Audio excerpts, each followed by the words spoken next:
it also tells me we have to work even harder to close the gaps that still exist and to uphold that simple American ideal. We are all equal and deserving of the chance to pursue our own version of happiness. So deserving of our good example.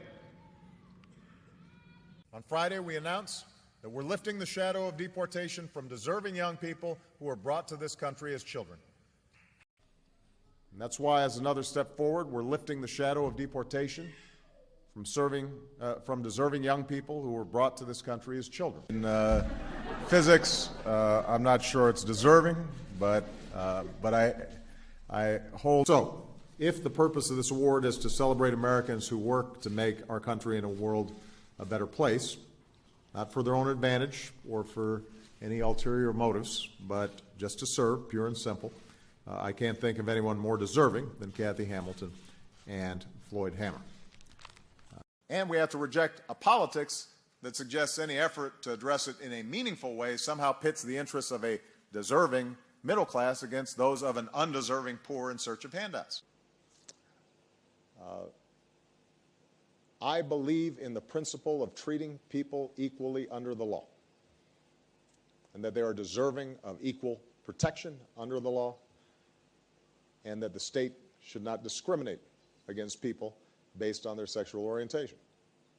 And that's why, in July, I visited El Reno Federal Penitentiary in Oklahoma, the first president, apparently, to have ever visited a prison, because the people in these prisons are deserving of our attention.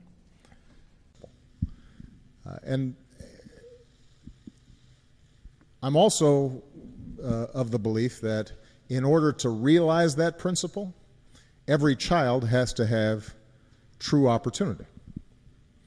That every child is deserving of a decent education and decent health care and the ability to go to college and so that they can make of themselves what they will. That's deserving of a hand. I see what's possible when we recognize that we are one American family, all deserving of equal treatment, all deserving equal respect, all children of God. Instead, it broadened his moral imagination and gave him the capacity to see all people as deserving of dignity and respect.